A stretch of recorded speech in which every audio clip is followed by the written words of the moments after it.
કમોસમી વરસાદથી પાકને નુકસાન, ખેડૂતોને રાહત માટે વડોદરા જિલ્લા કોંગ્રેસની રજૂઆત। તાજેતરના કમોસમી વરસાદથી ખેડૂતોએ ભારે નુકસાન વેઠવું પડ્યું છે। ગુજરાતભરમાં કુદરત જાણે રૂઠી ગયું હોય તેમ અચાનક પડેલા આ વરસાદે અનેક ખેડૂતોના પાકને બરબાદ કરી દીધા છે। ખેડૂતોના મોઢામાં આવેલો કોળિયો જાણે છીનવાઈ ગયો હોય તેવી સ્થિતિ સર્જાઈ છે। ખેડૂતોને તાત્કાલિક સહાય મળે તે માટે વડોદરા જિલ્લા કોંગ્રેસ સમિતિ દ્વારા કલેક્ટર કચેરી મારફતે ગુજરાત સરકારને આવેદનપત્ર આપીને વિશેષ રાહત પેકેજ જાહેર કરવાની માંગણી કરવામાં આવી છે। જિલ્લા કોંગ્રેસ સમિતિના પ્રમુખ જશપાલસિંહ પડિયારની આગેવાની હેઠળ આ રજૂઆત કરવામાં આવી હતી। કોંગ્રેસના હોદ્દેદારો, જિલ્લા પંચાયત સભ્યો અને કાર્યકરો મોટી સંખ્યામાં હાજર રહ્યા હતા।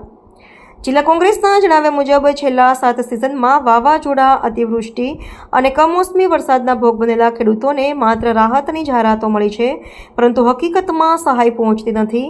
આ વખતે તાત્કાલિક સર્વે કરી અસરગ્રસ્ત ખેડૂતોને ન્યાય મળે તે માટે સરકાર દ્વારા વાસ્તવિક રાહત પેકેજ જાહેર કરવું જરૂરી છે એવી માંગણી કોંગ્રેસે કરી છે। જે રીતે સતત છેલ્લા 6-7 દિવસ સુધી કમોસમી વરસાદ વરસ્યો અને એક ધારો જે પ્રમાણે વરસાદ પડ્યો એના કારણે ખેડૂતોને ખૂબ મોટા પાયે નુકસાન થવા પામ્યું છે।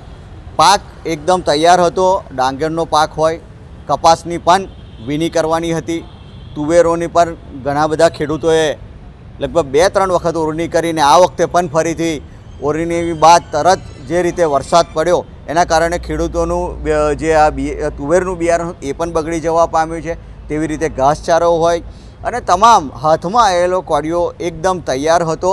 ખેડૂતોના હાથમાં આવેલો કોળિયો આ કમોસમી વરસાદના કારણે તમામ સદંતર પાક નિષ્ફળ જવા પામ્યો છે। ત્યારે સૌપ્રથમ અમે લોકો ખાસ કરીને ખેડૂતોને જે પાક ધિરાણ છે એ પાક ધિરાણ માફ કરવામાં આવે એ અમારી એક માંગણી છે।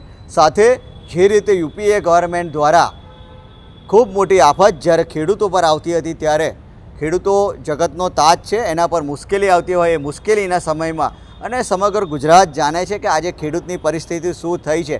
ત્યારે જે રીતે યુપી ગવર્મેન્ટે ખેડૂતોના ધિરાણો માફ કર્યા હતા તેવી જ રીતે ખેડૂતોના ધિરાણો માફ કરવામાં આવે અને નવેસરથી ફરીથી ખેતી ઊભી થઈ શકે તે માટે ફરીથી ખેડૂતોને ધિરાણ આપવામાં આવે એ પ્રકારની માગણી અમે કરી છે।